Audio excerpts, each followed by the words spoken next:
Hello, everybody, and welcome to The View from the Top. It is June the 18th. My gosh, we're nearly getting through June now. Who we got here? We got yourself coming from, I missed that actually, where you're coming from. We'll put that one back up in again in a second. You're from Lake Constance. How lovely. We've got people coming in from all over the world. We've got a really, really important subject today. We're going to be talking about mastering mobility costs in this amazing global landscape that we're living in. We all know how much there is a focus on cost at the moment, and we're going to be talking about how that has changed. The environment for cost management has changed over the years and what we can all do about it. So you know how it works. Everybody join the conversation, write in the comments box, tell us who you are, where you are, what's going on in your world. We want to hear from you. We want to know what's going on. We are live on YouTube. We are live on LinkedIn, and we are also available as a podcast on Spotify. So how good is that? You can see us, you can hear us, you can listen to us at a podcast. And not only that, you can also get your CPE codes from wherever you want. You may want your CPE codes from ERC, you may want them from SHRM, you may want them from HRCI. Well, if you do, here they are. Here are the codes. So many thanks to our good friends at Worldwide ERC for the CPE credit for GMS and CRP, and to our good friends from Rocket Mortgage who've given us the HRCI codes and the SHRM code. They are all there. So this week, as I said, we're going to be talking about mastering mobility costs, a really, really important subject. And then the week after, we've got another really interesting thing. This show is called The View from the Top, and we always look at things. We get a lot of thought leaders in there, but actually next week, we're going to flip things. We're going to be looking at it from the perspective of people just starting new in the industry. So it's almost like the view from the intern, if you like. We are so excited. Next week, we've got with us Janet Matula from Scout, who's a senior global mobility professional, but she's bringing with her onto the show her intern, Reagan Miller. And we're going to be looking about how you have an intern, how you build the case for an intern program, and also look at it from the intern's perspective about, if you like, global mobility from their perspective. So that's really, really exciting next week. I think it's going to be a great show. Meanwhile, what's been going on in the wonderful world of global mobility over the last 7 days? Well, you know what? Let's run the video and see what has been going on in our wonderful world of global mobility.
So there we have it. Congratulations to everyone who's been promoted. Everyone's got a new job. And indeed, if you're looking for a job, there's loads of jobs out there at the moment, which is great. I want to give a special congratulations because I know she's in the audience. She's been a previous guest on our show and she's a regular viewer. Ferzine, congratulations on your new role. I see you've landed a role at Rubik. Sounds fantastic. And we all wish you the best. And indeed, we wish all our other people who've got new jobs, who are looking for new jobs, who've been promoted, wish you all the best. If you've got some news you want to share, then let us know and we'll try and do whatever we can to promote it, whether it's your new job, your promotion, a bit of news, or indeed you've got a job opening that you're looking to fill. Just let us know. We are here for you in the industry. We will do whatever we can. Now, I know Also, just yesterday, the GME Live was in New York, and by all my understanding, it was a tremendous success. So congratulations to everybody from GME Live for putting on a great event the other day. Let's move on. And indeed, still live from New York, and indeed live from yesterday's GME Live, we have Julia Onslow-Cole backstage, who's going to be giving us an US immigration update. So everybody, you know how it works. Hit the heart button, hit the like button, hit the applause button, and let's welcome onto our stage Julia Onslow-Cole.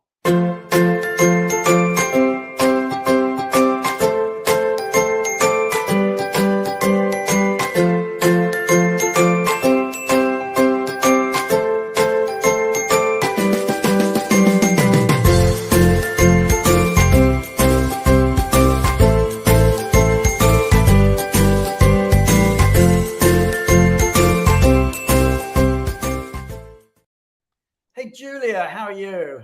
Very well, Brian. How are you? I'm good. And you're live in New York? I am live in New York. Cool. And well done to Furzine, I wanted to say. Absolutely. And indeed, all Furzine and all the other people. And everyone. Exactly. I saw Neil starting at IBM, which is another very senior appointment. Oh, yes. Well done to Neil. Yeah, definitely.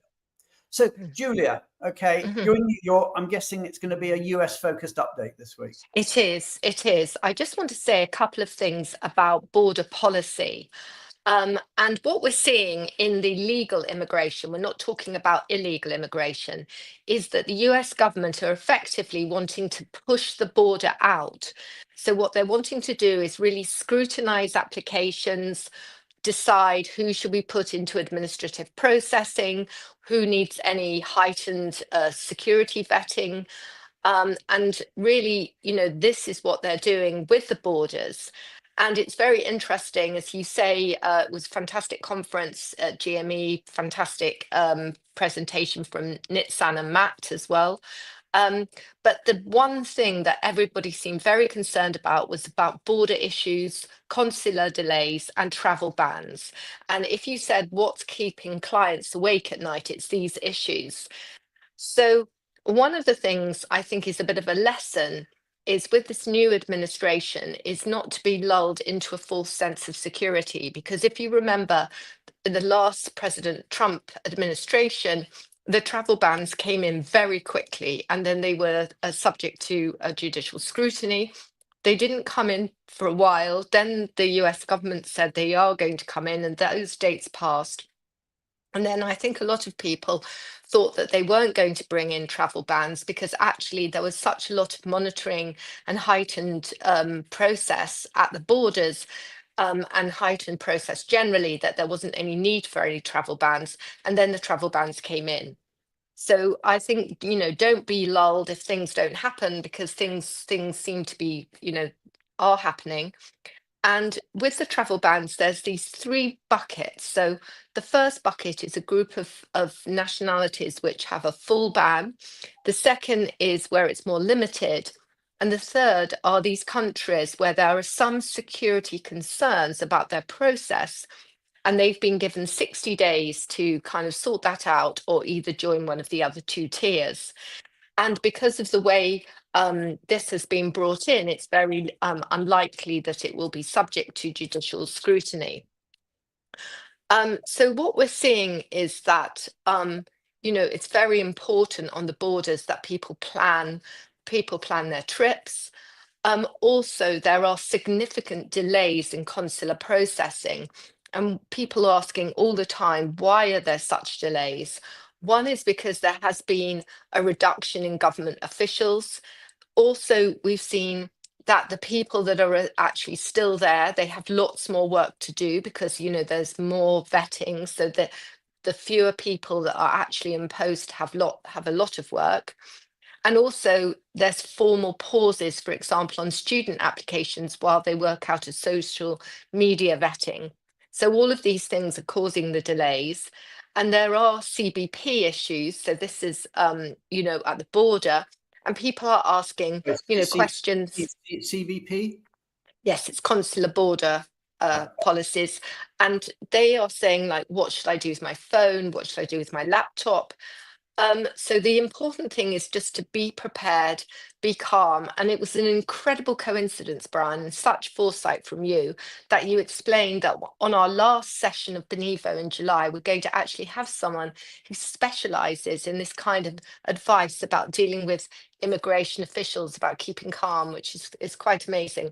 Absolutely. Just on that, our Mm. 30th of July show, which will be the last one before we take our summer break, we're going to be doing a show specifically on managing immigration stress. In other words, Yeah. the personal aspects of how you go through a border. We thought it was a good one, just as people are going off on vacation, to Yeah. remind people of some of the issues they might be facing as they actually face that border official wherever they might be going, and some of the issues, almost sort of the emotional and psychological issues as well as the technical issues. Yeah. And also, the other thing is, I mean, I came in, I have global entry. I came in to the US this week, and the immigration officials could not have been more polite and kind. And I think it's more the worry rather than the reality. But there are obviously a few people who are having great problems, and that's been publicized. So anxiety is sky high. And there's different categories of people coming in. So obviously there's a US citizen, there's green card holders, and there's non-immigrants. But if you're a non-immigrant and you get asked a question, then and asked to see your phone, you really should show everything. Um, the thing is to be polite, stay alert, just be very polite. And if you have a kind of complicating factor, like you've got, say, an old, driving under the influence, or, you have had multiple secondaries in the past, or you've visited countries which the US have on their list, then, you should get extra advice before you leave. Um, and I think really that's it, really. But I mean, it's good that we've got this person coming on the show later in July. But I think preparing all your executives for travel, with common sense advice, and picking out the ones that might have some problem and giving them some legal advice before they travel is a good idea. Excellent. Okay, well, thank you so much for that update, Julia. Always good to see you. We wish you a safe flight for wherever you're going next. And once again, just thank you so much for that really important update, what's going on in the US. We're now going to be moving on. We're moving on from immigration to talk about tax. And I'm absolutely delighted. We've got backstage both Julie Barron and Jacob Webb from Vialto Partners, who are going to be telling us a bit about remote working and what's the latest there that's going on. So everybody, you know how it works. Let's thank Julia by hitting that heart button, hitting that like button, or hitting that applause button. Let's welcome Julie. And for the first time, we'll also welcome Jacob Webb to our show. So let's move on from immigration to tax.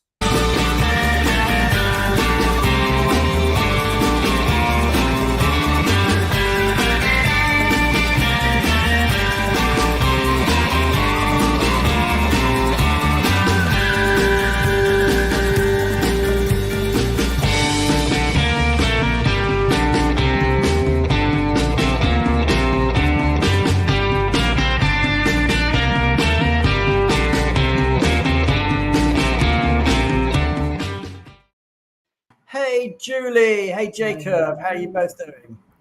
Hello. Doing great, Brian. And we've got Jacob live from New York, too, just like Julia.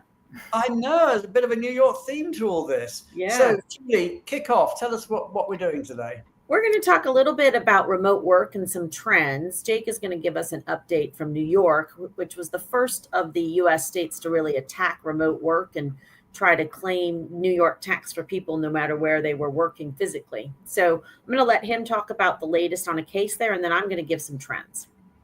Cool. Jacob, the floor is yours. Perfect. Thanks, Julie. Thanks, Brian. Today I just wanted to talk briefly about a recent New York court case that deals with remote work and specifically the convenience of the employer rule. So for those of you that aren't familiar with this rule, it essentially states that for non-residents who have a primary work location in New York State, they're mapped to a New York office. If they work outside of the state for their convenience, those days are still considered New York State work days, even though they're not physically in the state. So, for example, I might be working for a bank in New York, but I live in Connecticut or New Jersey, and I'm working from home. That's the sort of thing it might cover. Mm-hmm.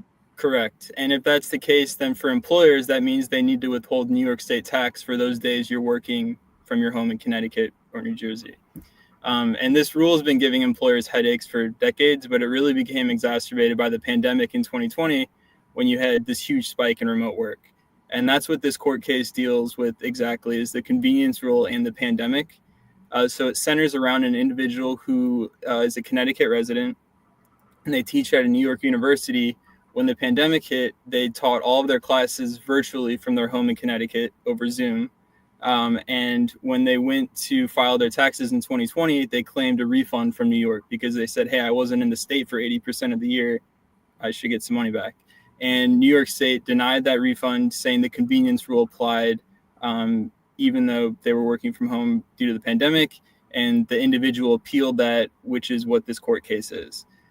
So one of the main arguments in that case that's particularly interesting is that the individual was arguably not working at home for his convenience. Even if he wanted to go work in New York State, there was nowhere for him to work because there were government orders telling people to shelter in place. They were closing non-essential businesses.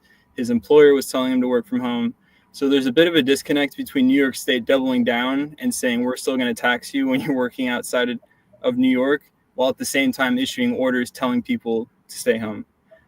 So the individual just recently lost his second appeal, but I think he has two more appeals. And if he is successful in overturning that in one of these last two, then it will have broader implications for the convenience rule, remote work in general, particularly in New York State, but possibly other states, because a few other states have that rule as well. So, okay, so that's a really, really important update. Really, really appreciate it. Thank you for sharing that with us. Yes. Thanks, Jake. So I just wanted to talk about some themes. So we have a tool at Vialto called My Remote Work, and we pulled some data from that. So this tool basically allows employees to go on and get clearance to work remotely for a temporary period of time. And so I thought it'd be interesting to share some stats from that. So the stats say that the average employee requests remote work for 17 days. So that's the average time frame. 10 of those that they'll be working. 59% of people who request remote work do it more than once a year. So I thought that was interesting as well. So it's not just I want to go and work at the beach this year. It's more than once a year. The top work destination, as you would imagine, is India. So a lot of Indian nationals who want to work remotely from India for a longer period of time. But 58% of the requests are inter-EMEA. So Europeans who want to work in other places within Europe.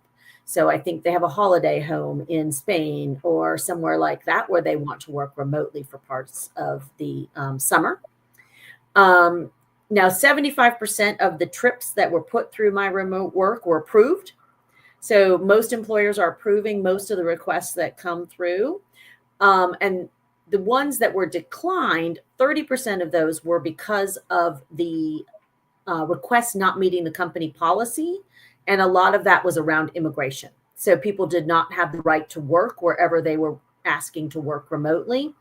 But what we're also seeing is for companies that have more of a you can work anywhere you want policy, we're seeing corporate tax really having to pick up and establish either payroll or corporate entities in some of these countries, because people are just working everywhere. And after the fact, they're having to kind of clean up that fact. So what our message is that you really need to know where your employees are, because you could get yourself in some corporate tax. But it's interesting to see what some of these requests are happening and what's going on in the world. But the 59% of people doing it more than once a year was very interesting to me. Are you seeing any trends? I mean, you may not know offhand to whether we're seeing more remote work or less remote work. Is it stable? Or? I think as companies are asking people to come back to the office more, the formal request for remote work is increasing, because when they could work anywhere and no one cared, then it was all fine. They were working remotely, but nobody knew. So now that people are being required to go back to the office, the requests for formal remote working is going up. Right. So there might actually be less remote working, but more requests. Exactly. So we're tracking it better. Employers are tracking it better. Yeah. Yep. Okay. So Julie, Jake, thank you so much for that update.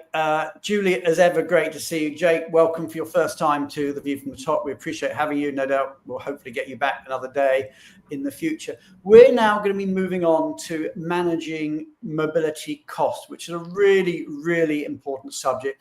And we've got backstage Pankaj, Bhatia and Beth Neilson from Benivo. So everybody, you know how it works. Let's thank Julie and Jacob in our time-honored fashion of hitting the heart button, hitting the like button, hitting the applause button, and let's welcome to our stage Beth and Pankaj.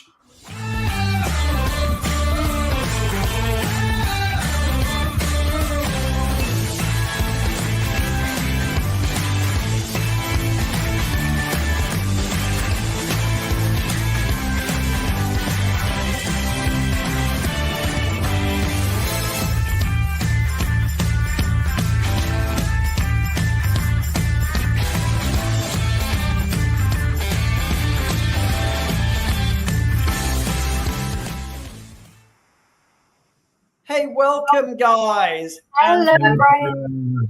for people who don't know you, where are you both in the world today?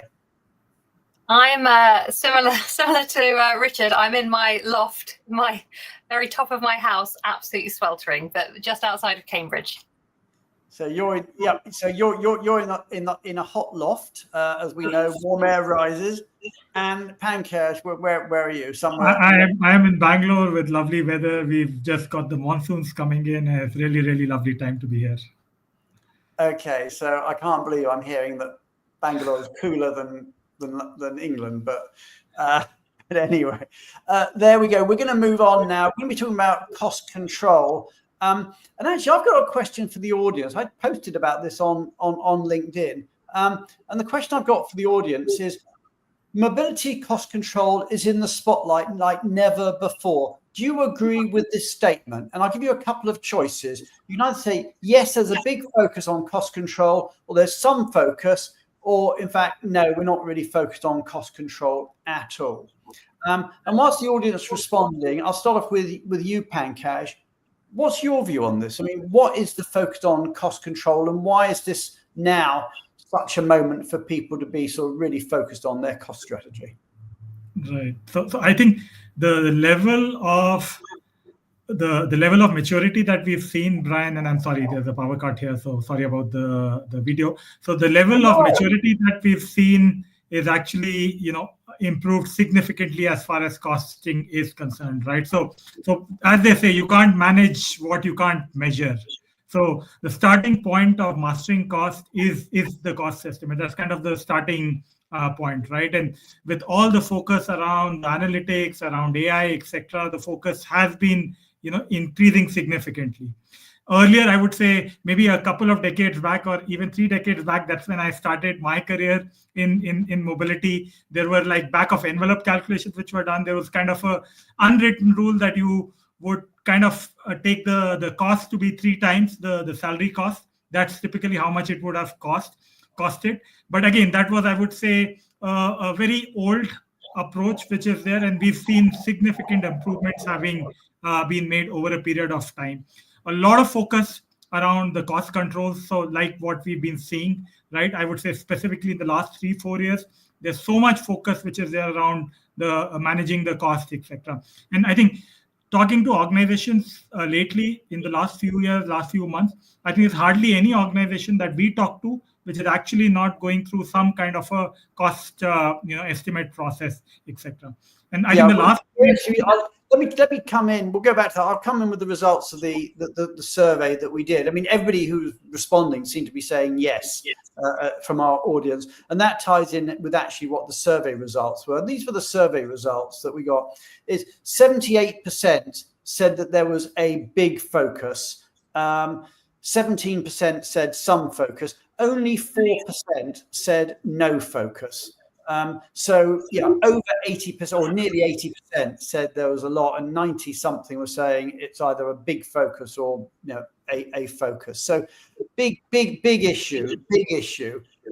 So Pankaj, you were saying this is a moment where the whole world is focused on cost control. And Beth, do you come in on that too? Yeah, so echoing what Pankaj has said, when I first started, so not quite the 30 years ago, but over 18 years ago, it was really normal, even until a few years ago, for companies to do a cost estimate with no tax. So if they did one at all, a cost estimate with no tax. And that is something that we still come across, but it is now once in a blue moon. Companies are no longer taking it for granted that mobility will happen. They are expecting there to be a cost produced by the mobility team to back up a business case about why that person needs to be moved. And it needs to include tax, and it needs to include reasonable cost estimates. We're still calling them cost estimates, but I think it's less on the estimate and more on the creating a cost budget, which then the company is going to be held accountable to. So there's been let's ask the audience there. So out in LinkedIn world, to all our dear viewers, okay, how often do you do cost estimates? I mean, do you do them every assignment, most assignments, rarely?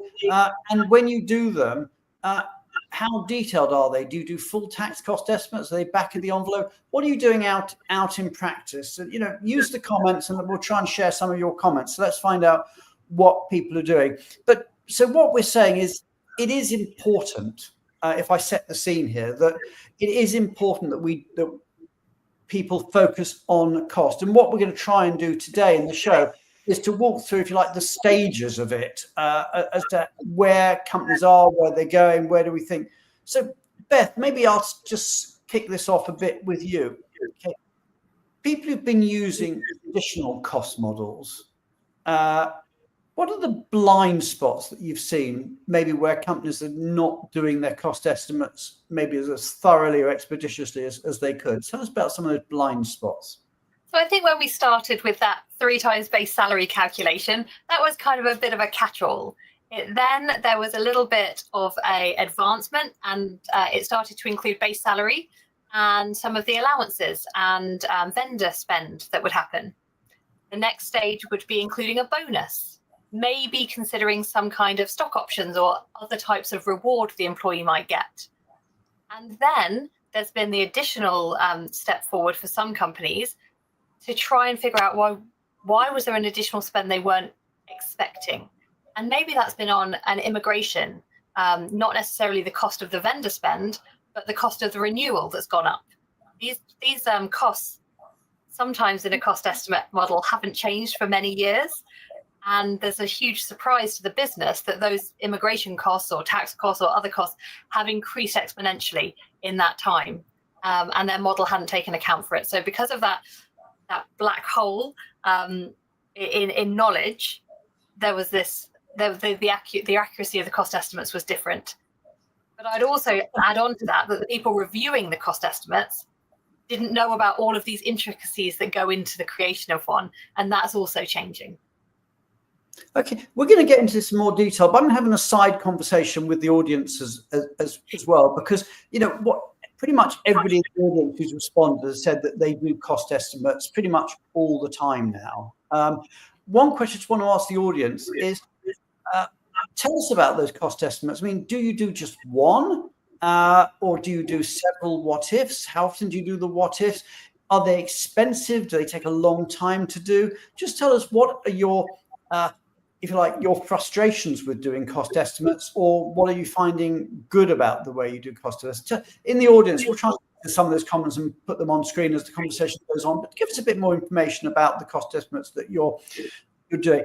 But meanwhile, I want to move on our conversation. And Beth, so we talked about cost estimates are important, as we're saying, more and more people are doing them. But when people do cost estimates, one of the sort of, if you like, myths out there is that the reason you're doing them, or your employer is asking you to do them, is because you're looking to find a way of saving money. Okay, but actually it's not just that. It's also about strategic optimization of your costs. So tell us about the different reasons why you might do a cost estimate. Yeah, so as we mentioned at the start, cost estimates are sometimes, and as people are saying in the comments, cost estimates are now becoming budgets for mobility. So one of the key reasons for doing a cost estimate has now changed, and it's now becoming a budget for that relocation. So the business is being expected to provide a reasonable estimate, and often a cap, of how much that relocation is going to cost.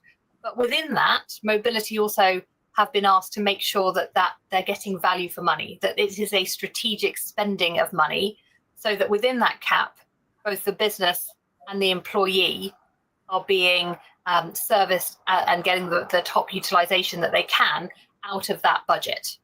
Got it. So it's not just about cost for cost's sake, it's about return on investment and value for money you're spending. Yeah.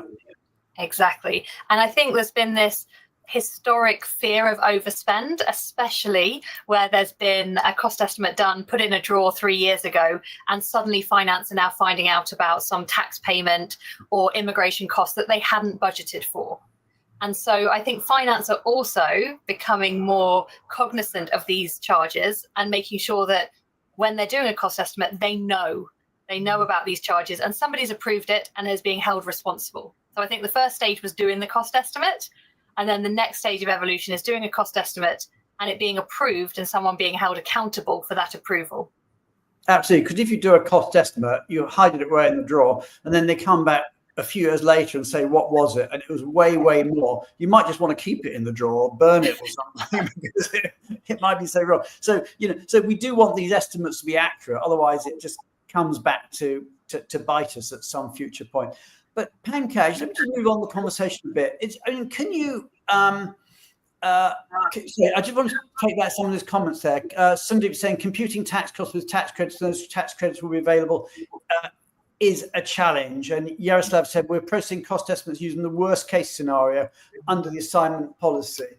And Ferzin saying without automated tools, getting cost estimates can be a bottleneck.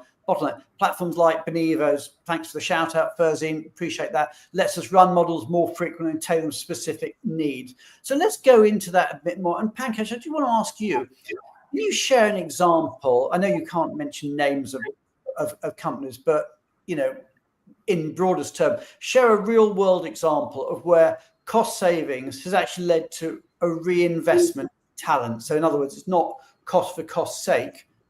It's about reinvestment. Yeah. Right.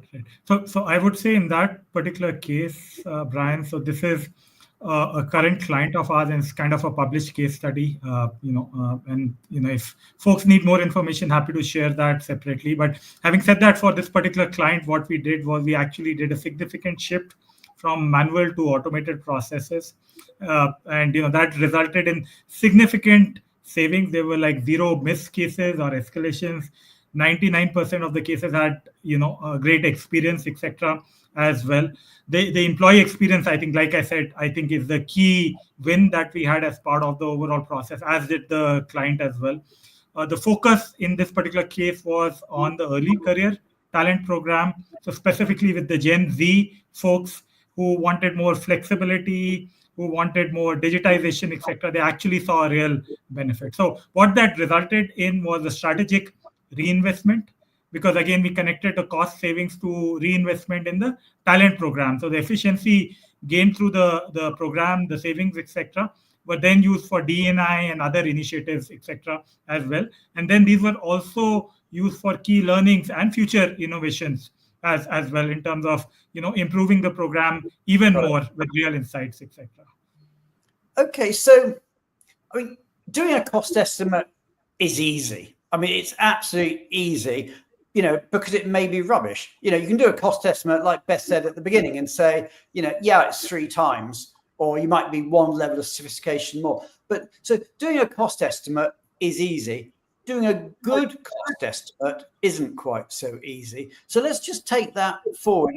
Pankaj, so you can manage cost, you can make an estimate of cost, they can be approved and validated. That's only, if you like, halfway through the journey. What are the warning signs that the cost estimate systems you've got need an upgrade? In other words, that you're doing a cost estimate, but actually it's not a very good one. Right. So I would say, some of the triggers would be maybe the finance team kind of going back to to you coming back saying, hey, the actual costs are very different and what you've provided are very different. The processes are very, very manual, where the team is spending significant period of time to put that together. There are costs which are involved on an ongoing basis. For each calculation, you are actually paying for those. There are issues from a compliance perspective where perhaps you're getting hauled by the authorities, where your reportings are different, etc. as well. So that's, I would say, maybe the 3 or 4 key areas which are really early warning signs that the process is not how it should be.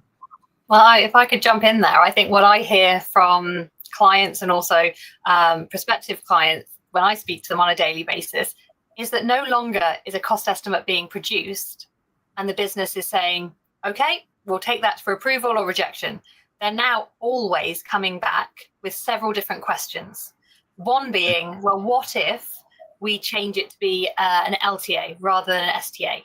An LTA being LTA just being a long-term assignment, an STA short-term assignment. I'm sure everybody knows. Sorry.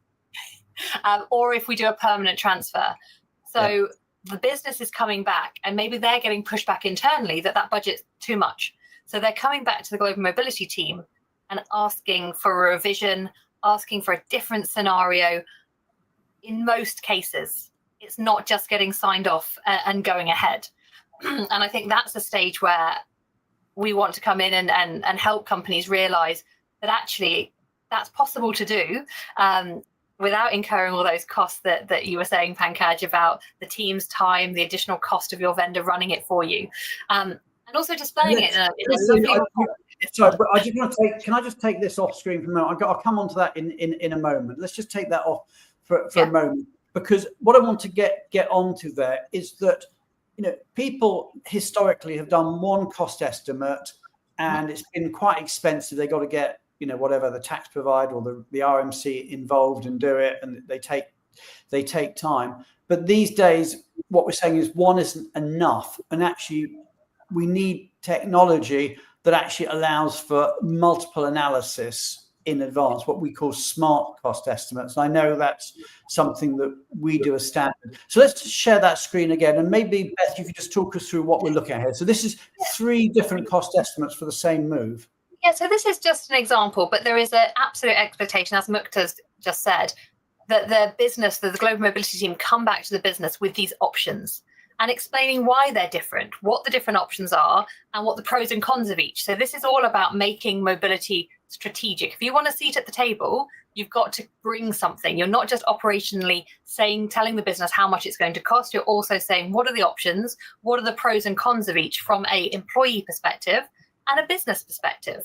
And the employees putting a similar pressure onto the business because they're also requesting moves themselves, whether self-initiated or there might be an open posting job board that they can apply for a move, but they're expecting the business to support them. So this is all about the expectation of data being there to be available. And Krishna has also raised a great point. Historically, we did a cost estimate at the beginning of the assignment, and you might do that 6 months before someone moves. You need to prepare it again and think about those options closer to the assignment. And as Krishna said, exactly that during the assignment as well. And you don't need to be a tax expert, right? I think we some of the folks are mobility experts. They are not expected to have that specialized tax knowledge. So you don't need to go back to your tax advisor each and every time. It's kind of a self-serve, tool which should be available where they can run the calculations as and when needed, right? And of course, be proactive, like in the scenarios that we were showing. And be confident that it's based on your knowledge, your company's positions, your tax provider's positions, so that when you're running it, it is something that can be referenced, referred to, can be used as that capped budget if it needs to be as well. Okay. And when you do this sort of cost estimates using the Benivo technology, what is the speed to do the cost estimate from the time you submit the data? What are we talking about? Well, ideally, you're doing it in seconds. Sorry, Pankaj. Yeah, because it used to be like sort of, in the old days, it could be sort of 48 hours or so or more when you sent it off to an RMC or somebody. But now we're saying that's not good enough. This is done within 48 seconds.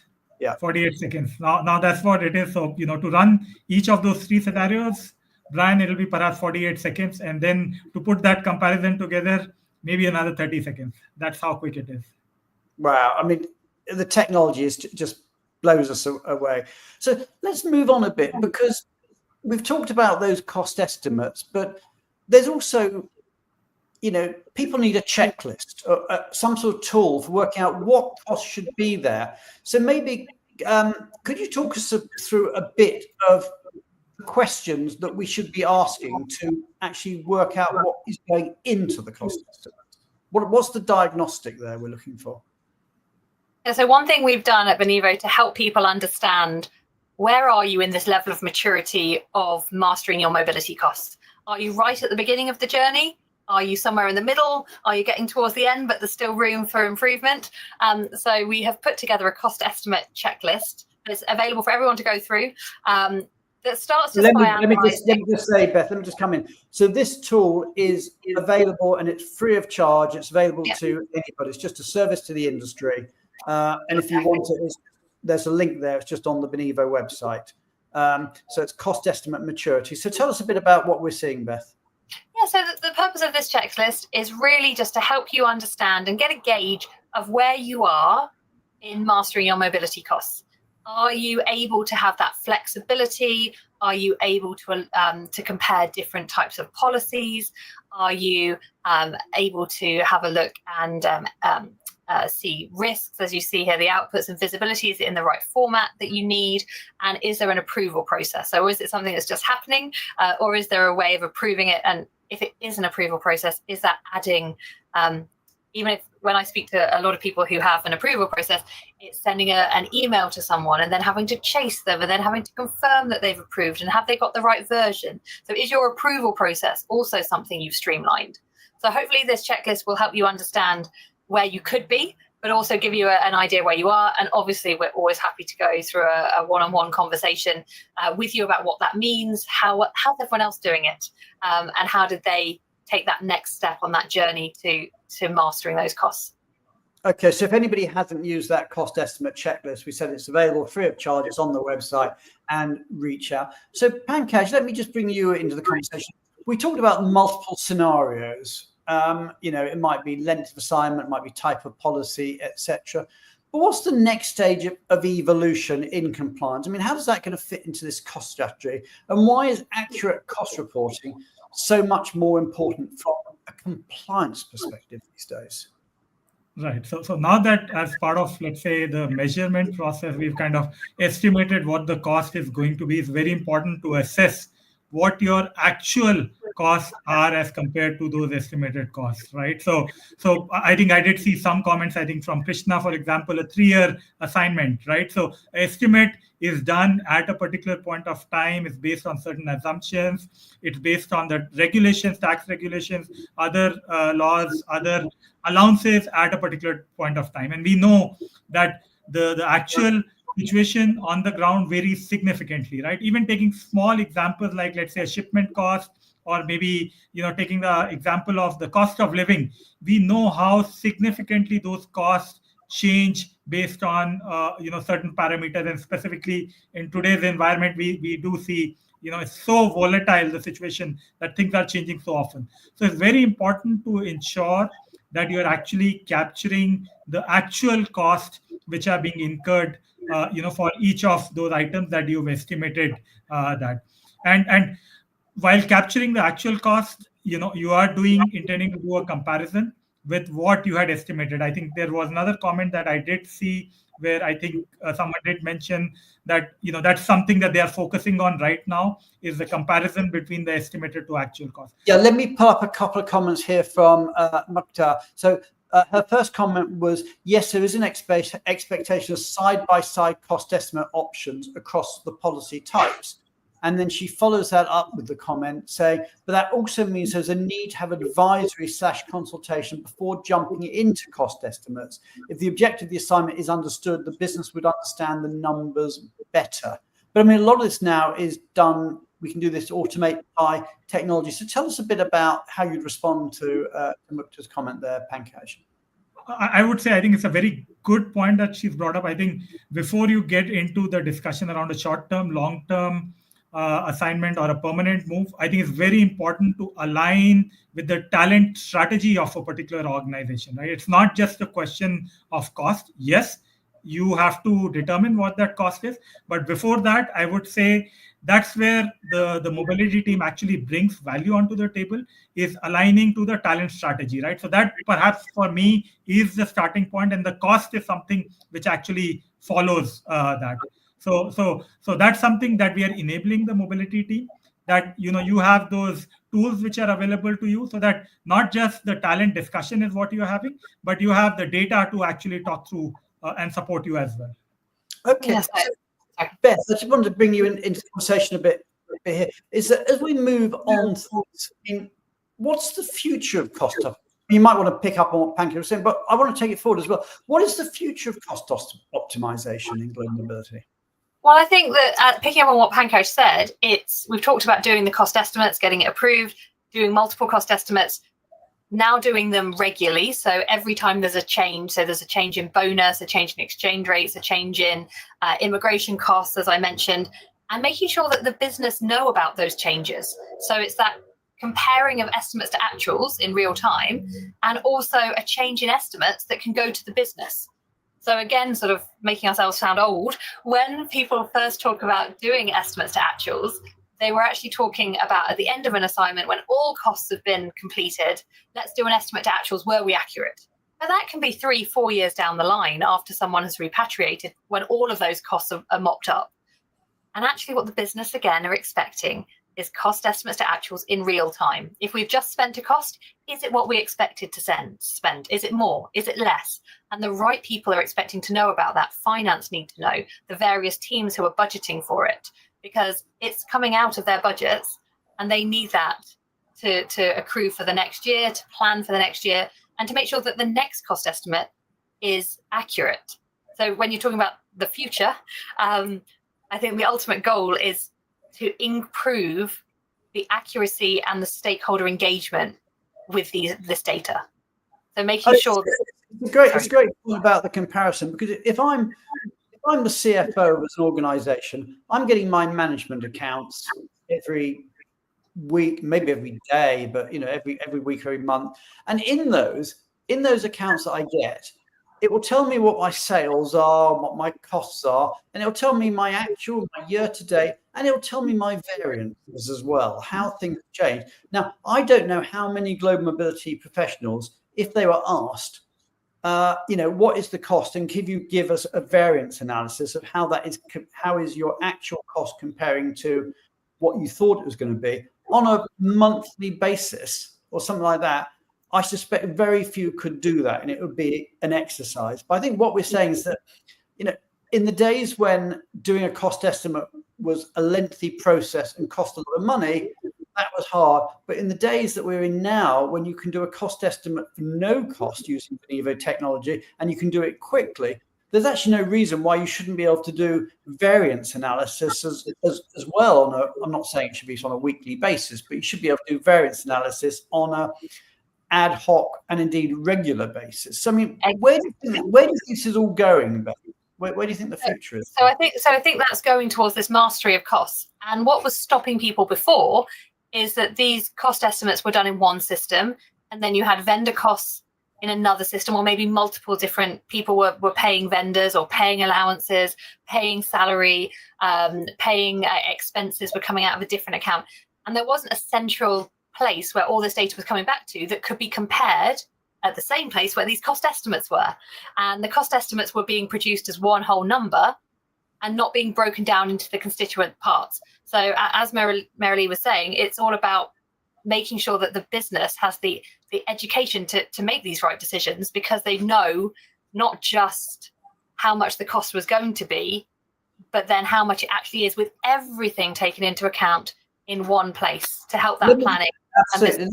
Yeah, and let me just take Marilee's comment there. She says cost estimates are very important for business education and guiding the right decision making for talent placement. Also, cost estimates help the business and tax finance departments plan for home host cost flow and effective personal and corporate tax planning, etc. Cost estimates and talent planning help to avoid both personal and business surprises. I mean, interesting that phrase, avoiding personal and business surprises. Yeah, I think it's really well put. So we're sort of taking you on the journey from not doing anything to then doing the back of the envelope, creating a cost estimate, getting it approved, doing the multiple scenarios, and we're finally landed near to a great solution where we have our cost estimates and all of our costs in one place. But then I think there's a bit more that needs to happen. So there's still better that we can do. Let's go for it. Okay. What's better? Tell us where we're going. So the final stage is then to also help evaluate that risk that comes with those cost estimates from a finance perspective. And Pankaj, I know you were really involved with the up next tool that we're going to share, which is again free for everyone. Are you going to talk through that? We'll share that in a minute. So I'll just take that off. We'll share that in a minute. But let's just talk about it first, because I'm really excited about this. We've got two tools out there. The first is the cost estimate checklist, which is, we talked about, is completely free for anybody who can use it. But there's another tool that we've launched, and this is the cost tracking risk diagnostic. We'll show it in a minute, but Pankaj, just tell us a bit about what it is, and then we'll flash it up on the screen so people can see it. Tell us the concept first. Right. So the concept, I would say, is actually twofold, Brian. Number one, I know we talked about the estimated to actual. So basically seeing what is the variance that you talked about. The other thing is in terms of the report out as well. Again, the comment which came around the compliances, the statutory compliance or the reporting, etc., which needs to be done. I think it's very important to get the right data in the right time, at the right format, etc., to be able to be reported out to the authorities, etc. So it's all about ensuring that you are getting that accurate data on the spend. And the challenge is there, Brian, is that currently the way the mobility ecosystem is there are so many stakeholders or vendors who are kind of involved, right? There's a tax spend, there's the immigration spend, a relocation spend, the employer is paying for the salary, bonuses, etc., etc. So there is so much of data which is actually sitting in different silos, etc. Very important to get all of that together so that that's something which can be used, like I said, number one, for comparing with the estimate, and number two, for ensuring that it's being reported out as part of the compensation reporting or payroll reporting, etc., to the tax authority. Okay. The authorities, I'll just move the conversation on. I'm just conscious a bit of the time we've got left here. Is that let's just show that tool. So we said we've got two free tools that are available for the industry. This is the second one. This is the cost tracking risk diagnostic. So just tell us a bit about that. Right. So what we are trying to do, like I said, is, assess the maturity of an organization in terms of how they are actually tracking the cost. So, for example, how the vendor spends are tracked, how the employee spends being tracked, how easy or difficult is it to get back the information, what is the frequency in which the information is kind of coming back, what is the expense reimbursement process which are there, how are any differences, anomalies, etc., determined in terms of the budget, etc. How are the cost centers, etc., tracked to ensure it's being reported out on to the right centers, etc. So basically, we've got a set of these questions which are there, based on which we are able to make an assessment broadly in terms of where an organization stands in terms of this process, and of course, based on that, they can actually take some corrective actions or other actions which can help them kind of move up on the chain in terms of the maturity level. So we've got so much to share with the industry here. Not only have we got, obviously, we've got our cost tool itself, which is available to all Benivo clients, but we've also got two free tools for anybody to use: the cost estimate checklist and the cost tracking risk diagnostic. But on top of that, not just one thing, not just two, we've got a third thing as well, which is we've got a webinar coming up, which is a deeper dive for corporate mobility leaders. So tell us a bit about this webinar that we've got coming up. Right. So we've got this webinar, which is coming up on the 1st of July. This is for the industry folks, only, not for the vendors. But please do feel free to share it with industry folks, who would be interested in joining. What I would also recommend is that folks who are going to be joining the session, please also take up these couple of surveys, utilize the checklist, and the assessment tool that we've kind of spoken about, because that's where you'll actually see a lot more value. Because during the webinar, we will be discussing live case studies, we will be sharing other experiences, etc. So it's very important folks who are kind of joining that, do a kind of a self-assessment on where they stand as far as the maturity curve is concerned. And that's something which will help to come, better prepared for the show as well and ask those right questions. But certainly, I would say an opportunity. How long do you think it will take for someone to do one of these surveys on just about 5 minutes each, not more than that. It's very worth everybody spending, if they're coming on the webinar, spend 5 minutes, do the self-assessment, so that when they go in, they can see where they rank, if you like, on this cost estimate maturity scale that we've put together. Okay, I mean, that sounds so important. And Beth, why is it so valuable to really know that information before you go onto the webinar? Well, I think we don't really often step back and think about where we are, because we just are doing our best. Everyone's trying their best to give the information to the business that they want. But if you don't speak to other industry professionals about what they're doing, how do you know that what you're doing is best practice? How do you know that there's improvements that could be made or tools that could help you if you don't take a stock check every now and again? As we're often saying on this show, the only question that we think anyone wants to ask is, what did everyone else do? And this webinar is a fantastic place to use those surveys as a bit of a level set, so you can compare who else on the call is doing it this way. What are the improvements you've made? How many hours have you saved? What actual costs have you saved by making those improvements? So it's all about, as per the title of today, it's mastering those mobility costs, because the landscape is changing. I mean, we've gone the whole webinar without mentioning AI, but everything is changing. The ability to interrogate data means that you have to have that data. And this webinar is an opportunity to show you how everyone else is gathering that data, how they're presenting it internally, so you can answer the question, what's everyone else doing? It's absolutely fascinating. We've only got a couple of minutes left, Beth, but I'm going to leave a big question with you as the last question of the day. Is, as an industry, as costs have changed, cost estimates have changed, what mindset shift do we all need to make as an industry to really focus on mastering the cost of mobility? So I think the mindset shift is we need to get out of spreadsheets and into a central database. So data has to be in a database, not in a spreadsheet, because we need to interrogate it, and different stakeholders need to interrogate it in different ways.